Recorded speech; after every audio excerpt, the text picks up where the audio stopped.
Away with it, up to Bird. Theus is back. Larry spins through a crowd for two.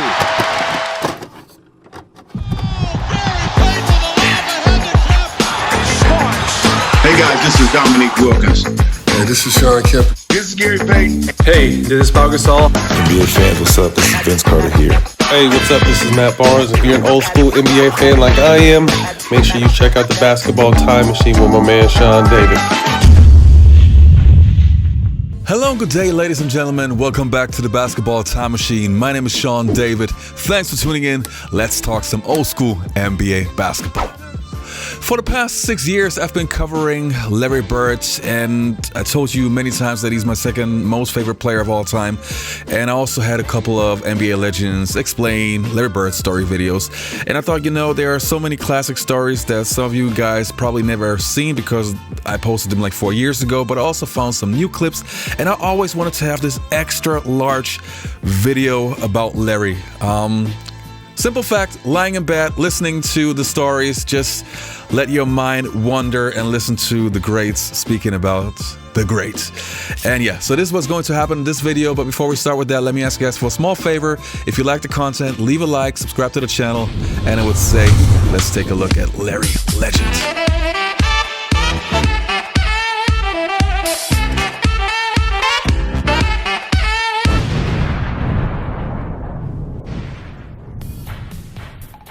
Now, the first stories that we're going to take a look at are, obviously, you have trash talk stories, you have some funny stories, you have some mind-boggling stories, and some stories that you can't believe that a human being actually did that. So let's take a look and give it a start.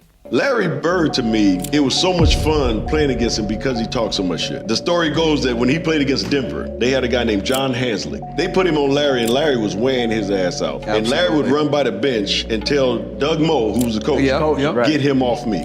That's disrespectful. And he was like, what's disrespectful? He says, it's disrespectful for y'all to put a white guy on me. Put a black guy on me. Put a black guy on me. That's why he gives Coop so much. He still says to this day, Coop is the best defender he's ever played against. Wow. Really? But he was like, you disrespecting me by putting a white guy on me. I feel you. But that's Larry, because when he played back in the day, that's all he played against was brothers.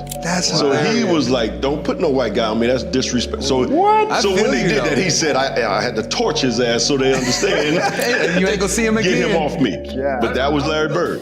I think the story that sums up Larry the best was back then when we flew commercial, we didn't fly private. We played in a Tuesday night game in Cleveland. And of course, we got up for the first flight out. We had a game on Wednesday night in New Jersey. Snowstorm hits Cleveland. We're at the airport at 7 in the morning. Flight's canceled at 7. It's canceled at 8. It's canceled at 9. It's canceled at 10. Canceled at 11, 12. We finally leave about 1:30 or 2 in the afternoon. We fly up to New Jersey. Now the storm has kind of moved into Jersey. And the bus driver says, well, I can't get to the hotel into the arena. I can only go to one place. Well, we had a game that night. We go to the arena. So we get to the arena, and we're dragging. And we're sitting around the locker room, and, and everybody's kind of, we're tired. And, and all of a sudden, the coach gives a little bit of a speech of, come on, man, guys, we're playing basketball. Let's get ready to go. And Larry stands up, and Larry says, a couple other few choice words. And he says, I don't know about you guys, but I'm going to take it out on their rear ends. So I was like, oh, all right, so let's go. So we go on the floor. Albert King sitting there. And Larry walks up to Albert King and goes, don't take this butt whooping personally.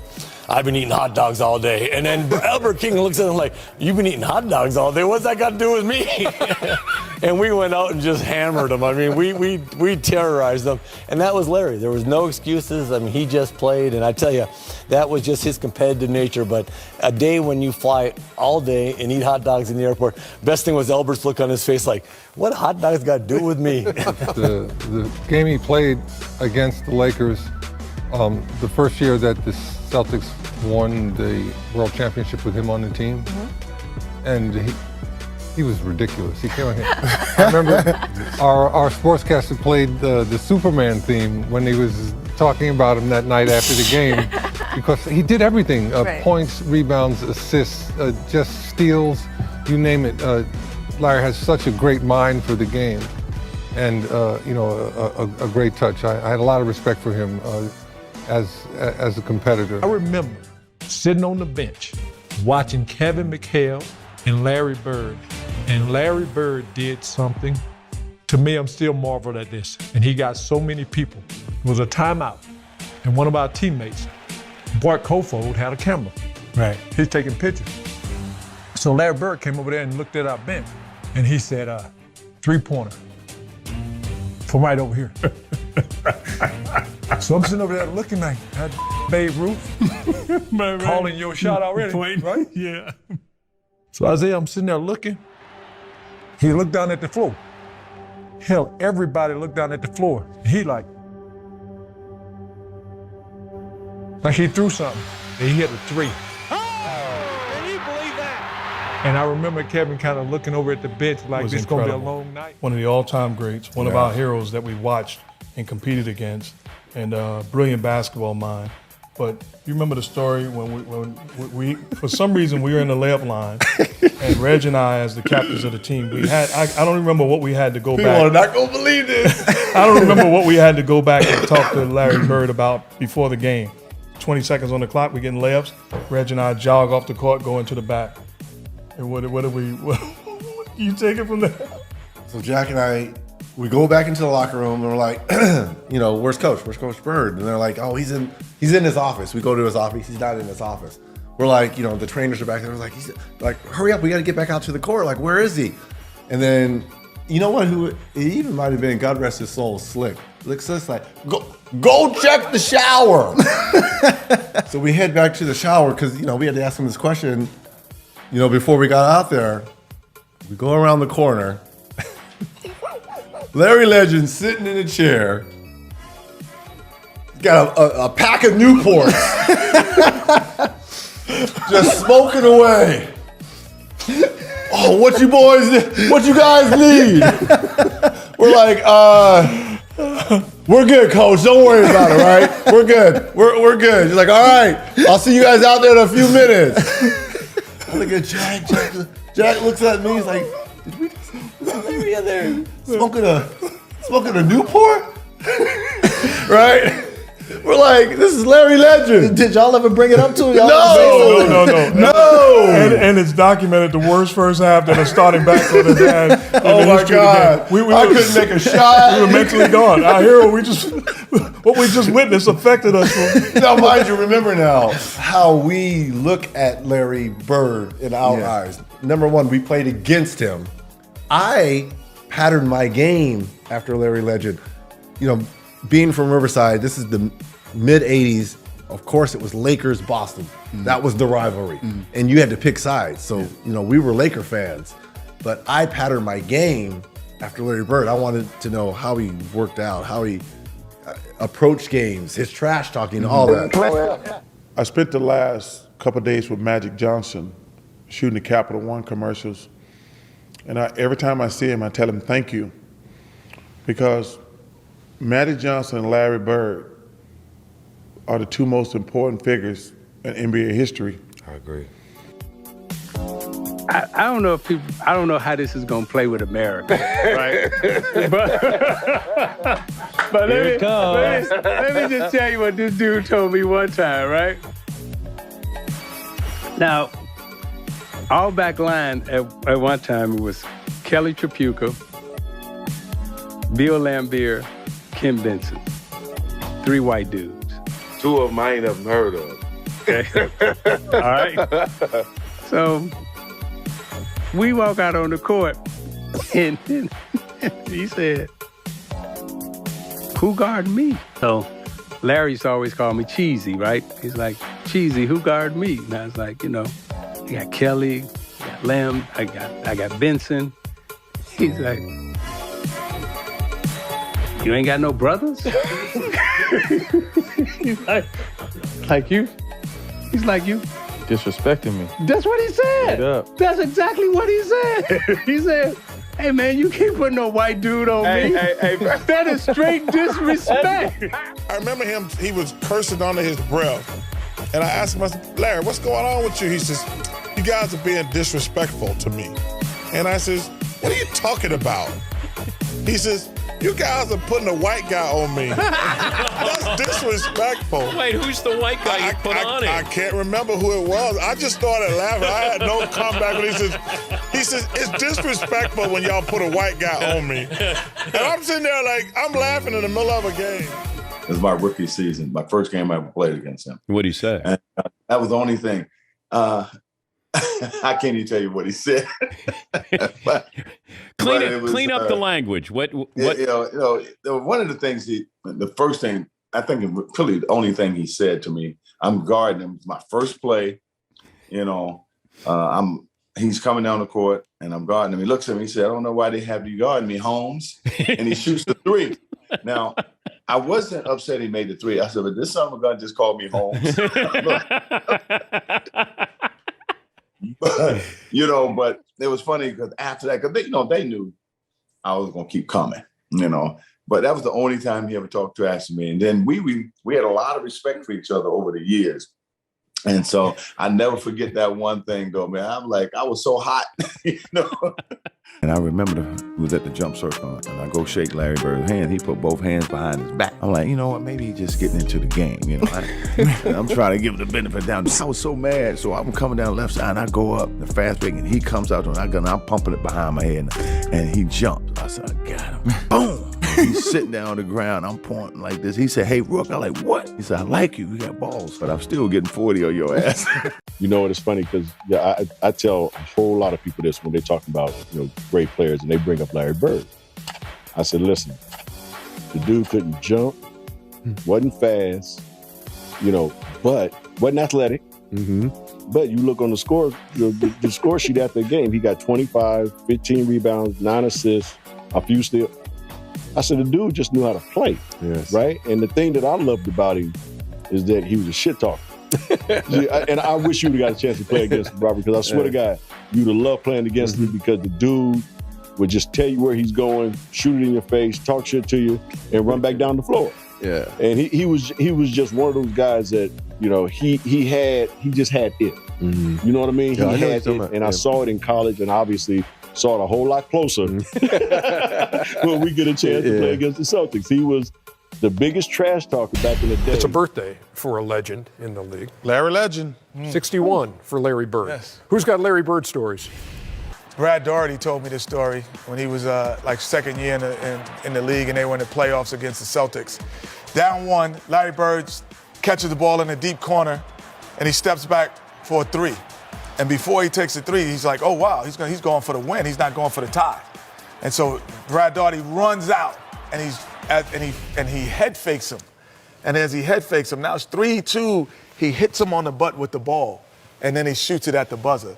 And the confidence that hit him on the butt as he flew by him trying to block a shot, I'm like, there's no more confidence. I wasn't around long because he was hurt when I was playing that first year or second year. But I just remember one quick thing.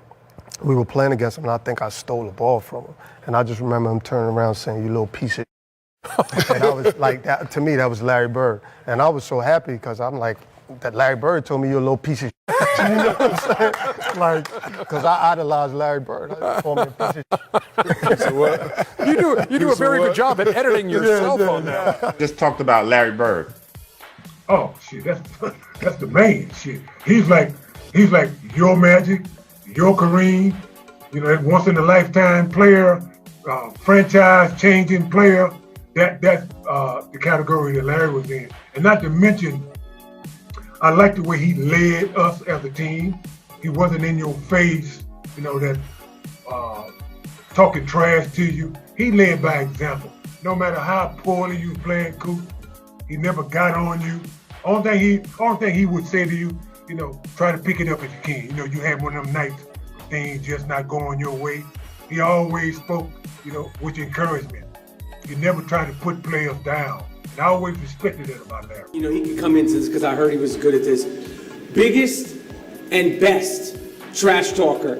I don't think anybody talks shit to you. But Scotty, who would you like? Who are the ones that, whether they were good at it or not, who are the ones that were just gibber gabber the whole time? Gary Payton talked a lot. But in my era, probably Larry Bird. You know, he would talk trash and do something tricky. The question we ask everybody who come on the show is, when you first made it to the NBA, who was the first person to bust your ass? Man, I'm gonna keep this real with y'all, man. My ass got busted real early, man. I came into the league, man. I was 19. You know how some of them vets, man, they play you to the T, man. I got played down in Boston one night.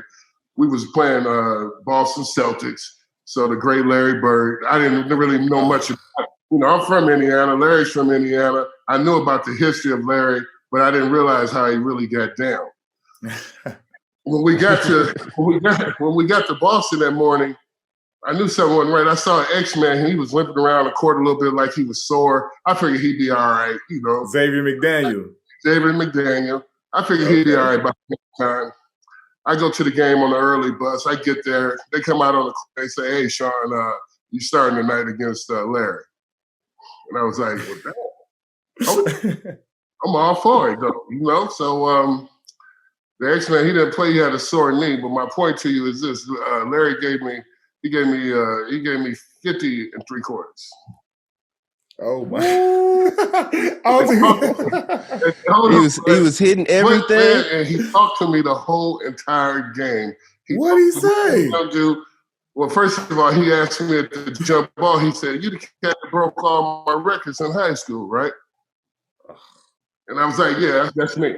He goes, "Yeah, you're the one that used to dunk my brother too, right?" Like Eddie. And I was like, "Yeah, that's me." He said, "I got you for you tonight." So every shot he was calling, at the defensive end, he would tell me, he'd be like, "When I get down to the other end, I'm going to pump fake you, get a hand one on you, look at you, go off the glass." That's how cold Larry Bird was. And that's the legend. Like, people say that he was one of the dirtiest trash talkers, one of the best trash talkers. Like the one game he played and told dude, "I'm shoot all left hand buckets on you." So he really talked like that.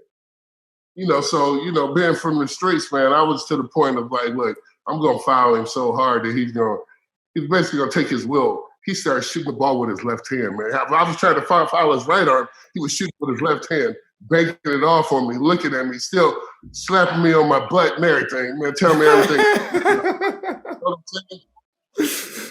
Now, see, that's something that he didn't hit you. He didn't hit you on the butt. Now I got to fight you. And then Larry, he actually invited me to his house that summer after the game, man. He told me, he said, "That's the best defense I've seen so far, the best effort." I get because you still I competing. gave you 50 3/4, but that was the best effort I've seen in a long time. You know, you come to the house and shoot around with me. There's something I show you how to shoot the ball, young fella. Larry Legend. Straight up.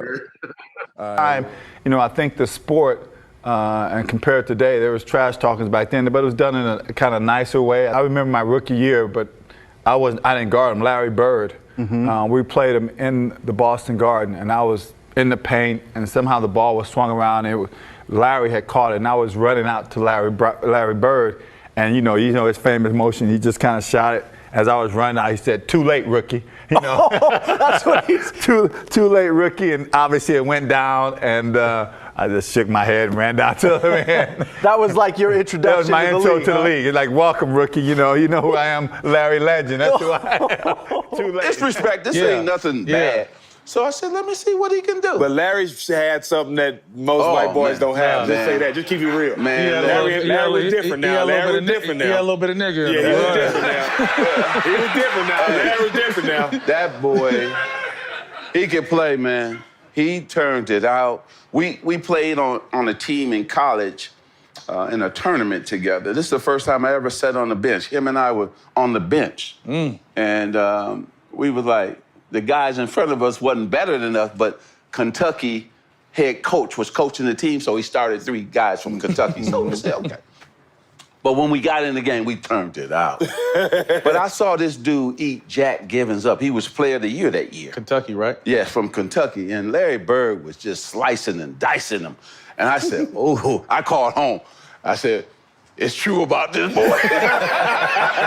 I was calling everybody. This dude can play. I always thought of myself as a very, very confident player. Yeah. But Bird especially, and I mean, had a whole nother level of confidence than I ever was able to accomplish and achieve. But he just gave you so much confidence. Like you could depend on him. You could just see like his confidence, and like he just like added to everybody else's confidence. How was it when you first met him? Like, what was that interaction like, and getting to know him? He was great. I mean, he was a worker. We played a lot of one-on-one, full court, like half court, full court basketball, just, in practice every day. I got to know Larry really well, but he was a great worker, a great teammate. He told me, like when he didn't think I was taking a good shot. I tell people all the time, when they start complaining, oh, the coach doesn't believe in me, or the star player on our team doesn't believe in me. I go, bro, when I played with Bird, he'd pass it, he'd get double teamed, he'd throw me the ball, but if I miss three, I'm not coming back to me. Right up. You got to earn those shots. You do. You've got to earn the respect of your coach and your star players all the time. You got to earn that respect. Every game you got to be reliable and dependable. And that was what I loved about Bird. Everybody talk about how Bird, his trash talking is legendary. As his teammate, like, what was it like the first time you saw, or can you give a story, him telling somebody, I'm about to come off this screen? Because we didn't have Worthy on here, and Worthy like, yo, he said, I'm about to do this, that, then he come right off and do it. Well, I mean, Larry was a quiet guy, and he wasn't like a loud and obnoxious personality, but he had a great sense of humor, and he was a character. And most of the time, his trash talking, it seemed like it was for motivation. It wasn't like he was just always trash talking to everybody. It was spotty, but when he did it, it was big. Right. Like I'm going to, is Xavier McDaniel's story where, I'm going to shoot it fake here, shoot it there. And, and they did exactly. And it had nothing to do with the play call. Right. Like our coach would call timeout and we're going to do this. And like we walk on the court and Bird just looks at me and goes, no. Give me the ball right there. And then he does what he told McDaniel he was going to do. I saw playoff games where, we're trying to exploit a matchup. McHale's having an amazing game against Milwaukee. I remember in Milwaukee. And so we're running a post up for him against Marcus Johnson. And so I set a cross screen for McHale, comes in the post. I come off a down screen and I look up and I go, he ain't passing the ball. He's just holding the ball, like looking at McHale in the post like this, and then boom, just shoots a three and makes it. But, he just really wanted to motivate himself. Mm-hmm. But the most uncharacteristic one was he didn't usually trash talk to like Magic, Dr. J, guys like that. He just, he had so much respect for them. But I remember the big fight between him and Dr. J where Moses and we're holding him back, and Dr. J was swinging. It was like so uncharacteristic of Dr. J. As you guys know, Dr. J, right. I mean, he's the nicest guy in the world. Definitely. But Larry had scored like 35 on him halfway through the third quarter and was just jogging back down the court and said, man, you need to retire. And it was just like Dr. J lost his mind, and that's where that story had started. One of the biggest trash talkers that you'll ever see in your life. That's what I want to hear Larry about. talked more trash on the court than anybody. He'll tell you where he's going. He'll tell you when he catches it, there's nothing you can do about it. He was, and it was great trash talking because it wasn't vulgar. I mean, he wasn't, pounding his chest. You can just be standing next to him. I would jump out and try to block a shot on rotation, and he'd say, Scott, you're not getting that. Why are you even jumping? Why are you running out of it? So as a youngster, can you guys, starting with you, Paul, think of players that you didn't like growing up? Or even teams? This is very ironic. Have to be basketball? It could be any sport. It could be boxing. It could be baseball. Well, I was a avid basketball fan, and growing up in Los Angeles, Inglewood, down the street from the Forum, I couldn't stand the Celtics. That is crazy, right? I hated the Celtics much. That makes sense. You understand the rivalry? I hated Larry Bird. I hated just everything about the Celtics. So it's real ironic that I get drafted by the Celtics. Going to be up there with all the great Celtics. You know, Larry Bird is probably one of the most important players that ever played in this franchise. And just to be up there, have your name up there with him is a great honor. You know, to me, even until today, one of my favorite stories is the left-handed story. I'm pretty sure most of you guys know that story, but this to me is the perfect example of what 80s and 90s NBA basketball was all about. You know, that cockiness, but always backing it up, you know.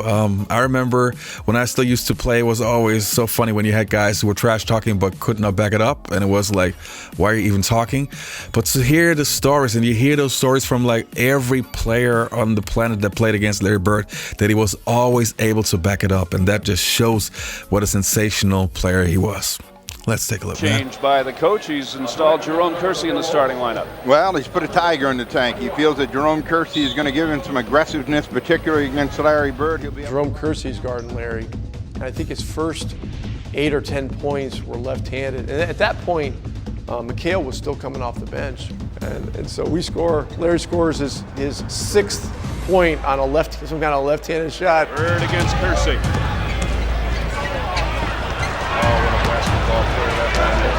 And McHale goes, hey, Jerome, wait till he starts shooting right-handed. Change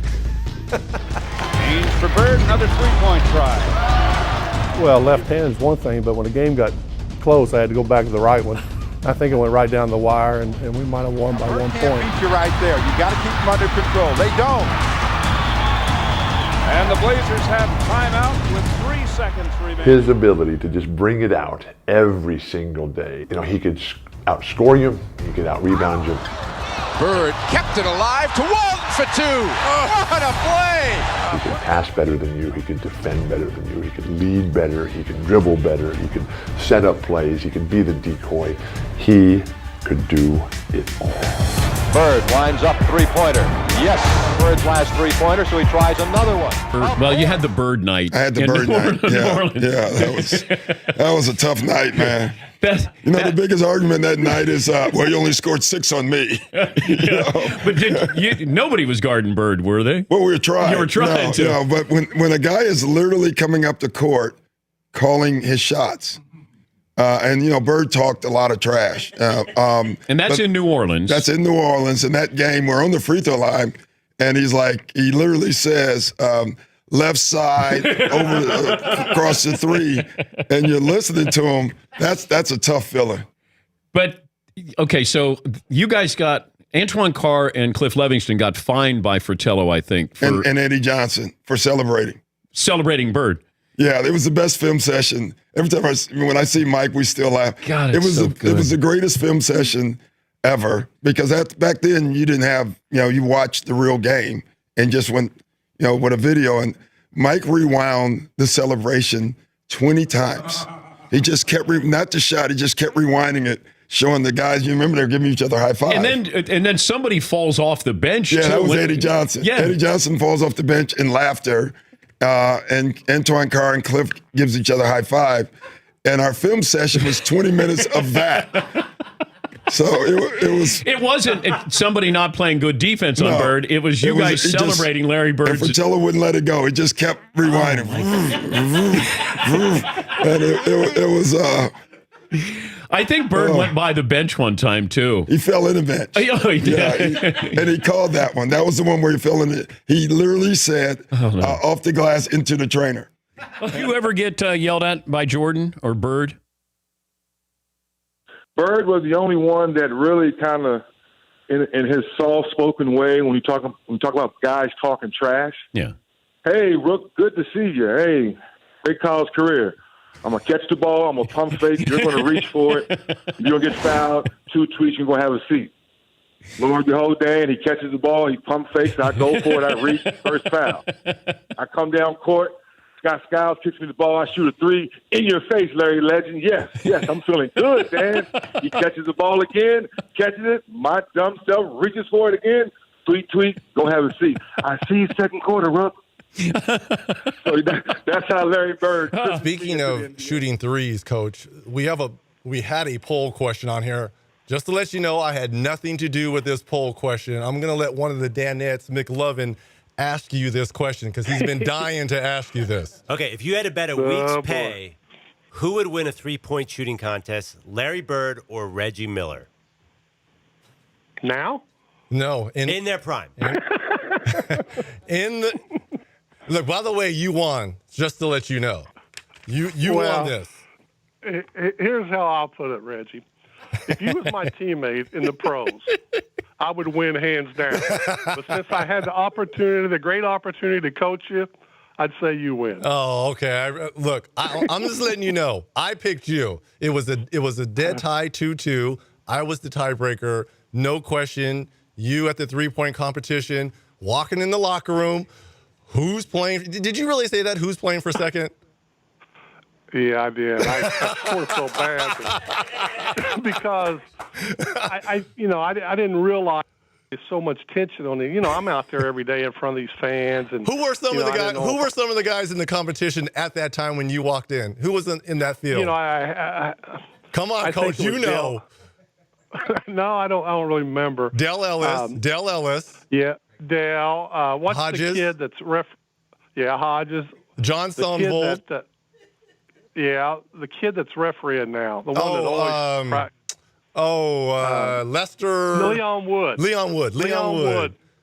Leon Wood never crossed the three-point line. All he did was he always shot threes. So I thought he might be the competition. And because I seen him shoot before games, he'd knock him down. So when I walked in there, he's sitting there, and I said, boy, them red, white, and blue balls are so slippery, I can't hold on to them. And the next time I came, I said, okay, now they're down in the nitty-gritty. Who's coming in second? You already know who's going to win this. and I got lucky because I almost got beat in the first round. But what was the reaction after you said that? Like, oh, that's just Larry Legend, or did it get dead silence in there? It was silent. My favorite trash talking by Larry, and Kevin was a pretty good trash talker too, but Larry was when they trash talk coaches, like when they trash talk Hubie Brown, and they're sitting there playing in Madison Square Garden, and he's just going like taking the ball out of bounds in front of their bench, so the whole bench can hear him, right? And go like, Hubie, this all you got for me tonight? Like you got no one else that can guard me? This is getting ridiculous, and then Hubie would put in like Johnny Newman would be running in the game. He goes, wait, are you serious? That's the guy you're putting on me? But it was those subtle things that he said that were just, they were so funny, but we loved it. But even the other bench, even Hubie's team in New York is like laughing at Bird's trash talking. I was the first guy really to guard Larry. And I remember I was like you. I was the king of the mountain, man. I was averaging about 20 and 10 when Bird got here. Yeah. So I'm thinking he's coming to this building. I'm looking at him, but we have the first practice. I'm thinking like, this ought to be a piece of cake. Yeah. Guy don't look fast, don't look good. Yeah. I'm about to do something to him. Yeah. Indiana. Boy, I'm telling you what, it changed my opinion about racism in this world. Because I remember he scored the first basket jet on me. I scored on him, second basket. But as I proceeded, he kept going further and further and further away. By the end of the practice, it finished. The first black person I got to, I said, you know what? That fucking white guy can play down there. A favorite Larry Bird story? I don't tell Larry Bird stories. Do you tell Michael Jordan Larry stories? Bird. Larry is such a unique personality. I don't have necessarily stories on him. What challenges me is I marvel at people who think the guy's a hick. Larry is one of the smartest, pragmatic people I know. And my mother, God rest her soul, was very bright. Coach Knight and Bill Russell are probably the two brightest people that I know. Larry is maybe right under that in that category. And when people keep talking about him being a hick, Larry understood what he understands as well as anybody is personalities and people. And that's why he would do his junk talking for airing here on radio, because he understood people who would let that bother them and what they would do when it bothered them. That's the way Larry, that was his gamesmanship.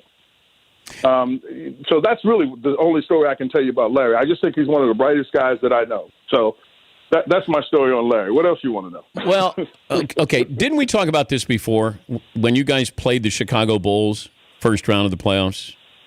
And you guys went out. It might have been you and Roby, and you went out with Bird, and the Chicago Bull cheerleaders bought you beers, figuring that they could get Larry drunk, and then Larry lit him up and then walked off the floor and walked by the cheerleaders and said, "Thanks for the beers"? I didn't tell you the story, but the story is true. that is very typically Larry. Okay, all right. Because he knew right away. He knew what was happening. He knew right away what was happening. And again, okay, so we talk about motivation. For Larry, that's another motivation for him. So he could have that in his mind. So when he walked off the court, you know, he can let you know, hey, you can do whatever you want. Doesn't make a difference to me. I love that. But that's Larry. I love that. That he knows that the cheerleaders are buying him beers, and then he just thanked him for the beers after I think you guys eliminated the Bulls. He wasn't a trash talker? Oh, to other players. Okay. Oh, my. Yeah. My. Bob, give us a goodness. couple of stories of him talking trash. I was going to say. Oh, my goodness. One thing you got to give Larry Bird, he could be red hot or ice cold. He never stopped talking trash. Ever. Ever. Ever. I got one, Coop. Great story. Playing the Phoenix Suns, and their main man was Tom Chambers, and Chambers was guarding Larry. Larry Bird with a left-handed hook. Watch how he comes up on the other side. Two-handed. McHale the rebound to Bird. Nice. Back to Paris. Nice. Pick and roll. Hornacek had it, lost it. And so in the jump ball circle, Larry walked through myself and Chambers, and then came back and told Chambers, I know you guarding me, and I want you to know something. There's only one man that can guard me, and that's God. Now think about that for a second. Think about the confidence and the arrogance it takes to make that There's statement. someone that's very important to both of us. Larry Joe Bird. When I was a young child, I would pray to a Larry Joe Bird poster before I would go to games. Can you say that again? I would pray to a Larry. It was the Legend poster. You know the poster Legend? Of course. And he's got the basketball. And he's just standing there, not an action shot. I would pray to it. I would say, Larry, let me get some buckets tonight. And then I would leave the house. But I was playing in Western Massachusetts. You played for Larry Joe Bird in the National Basketball Association. I think it's another level. It hits different when you're in the Just a little bit. Yeah, it does. It Just does. a little bit. I've got an update on Larry Joe Bird. An artist named Muck Rock wanted to do a tribute to Larry Bird in Fountain Square in Indianapolis. I like that name, Muck Rock. So they made a mural. Problem is, they tatted up Larry. Whoa. And we had to blur out some of it. Was that a 76ers tattoo? We had to blur out some of it. Got a Marcus because they had fornicating rabbits on his arm. So you know what happened? Larry Bird don't play. Tats on his face. Sent the lawyers. Tattoo tears. Sent the lawyers. The lawyers said, no. You got to take the tats off. So the artist had to redo the mural with the tattoos off. What do you think about Larry Bird having his lawyers remove the tattoos from the mural? It comes with the territory. I mean, here's a gentleman that's been for public consumption for as long as we've been alive and has kept a pristine reputation. Has done so very much in the community. Obviously, he's a legend across the world, but especially in Indiana. And so when you see that, it's a mix of culture and playing for Larry, following Larry while he was in the league. He's not saying take the tattoos off because he doesn't want the artists to express themselves. He's saying take it off because he doesn't want people to ever think that he's trying to represent something that he wasn't. Okay. And so in being around him long enough, I'm pretty sure that when he saw it, he was like, all right, that's probably not the representation that I want to have out there. Jalen, I love Larry so much. I will never, ever, ever tire of hearing Larry Bird stories. When you were playing for him, did he ever yell at you? Yeah. What would he say? Get back, Jalen, get on D. Oh, he expected you to play defense? Yeah. Help, Jalen. It seemed like all he heard my name was on defense. On offense, he didn't call my name at all.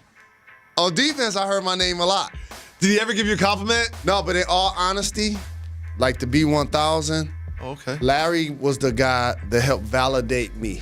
My career needed to be refreshed. It needed to be remixed. I played 2 years in Denver. First year, fortunately, I broke their rookie assist record. Second year, we made it to the playoffs. That offseason, I got traded. Third year, Indiana, Larry Brown gave me 15 DNPs. And he's a Hall of Fame coach that left. So now it's do or die for me as a young player. When Larry Bird talks to the media, it was like, I'm going to turn Jalen into the player that's going to live up to his potential. Yep. I cut that out and put that on the refrigerator, bro. I'm like, I'm about to own it. So coming off the bench for Larry and then being ushered into the starting lineup, Rick Carlisle, I got to owe him a lot of credit for my development, along with the vets I had on the team like Reggie Miller, Mark Jackson, Chris Mullin, the Davis boys in protecting me, my brother Travis Best. So again, Larry Bird helped revitalize me to the point where now I'm eating all of the steak and lobster that I ever want. I'm traveling across the world. You would think Magic Johnson go to Italy and spend $10 million. But I can go to Italy and spend $150 if I need to. You know what I mean? So, question for you. What's Larry really like? Like, what's his personality? Because we hear a lot of different stories. Well, Larry is like the commercial E.F. Hutton. When he talks, people listen. It's not a waste of words. He could have dealt with Twitter at 140 characters. He didn't need it to be 180 or whatever it is now. And so being somebody that was straightforward and honest is the best thing you want as a professional. Hey, Jacoby, you working really hard. I am. But this matchup doesn't work for you Well, tonight. tell me, when you watched Larry's game, Smitty, what it was that jumped out at you that has him held in such high regard throughout the NBA? Well, I think, Ernie, like we all know, it's a tough decision with those three. Unbelievable players. But just to talk about Larry, for me to see the guy can shoot the basketball, but then also be able to change his game up, but to do whatever he had to do to win. And then you got that arrogant, cocky Larry Bird trash talking all the time. And was he really arrogant? Was he really, really arrogant? Well, yeah, he could back it up. So when you're arrogant and you can back it up, you're not arrogant, you're just good. And Larry was good. And but the best guy I played against might have been Larry Bird, someone like that. How good was Michael Bird? Jordan. I don't think people don't look appreciate at him and think, they oh, he's said, a white no, guy, he's slow guy. a chubby white guy. He wore us out, man. Because he just, this muscle here, the one between his ears, that was his best, because he made the three-pointers and he had assists and rebounded, steals.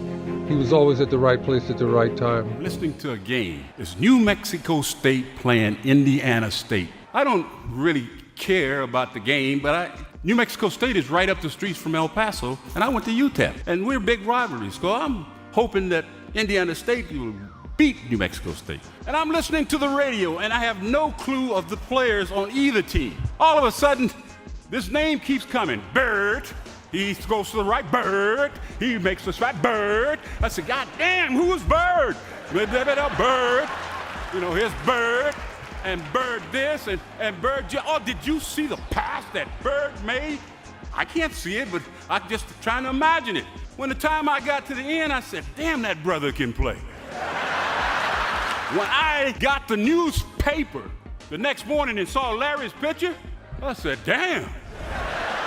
One of the greatest players in our generations, Larry Legend, Larry Bird, says every time anybody talks to him about, guys that guarded him back in the 80s, who was the best, he doesn't even hesitate to say Michael Cooper was the best defensive player that he ever played against.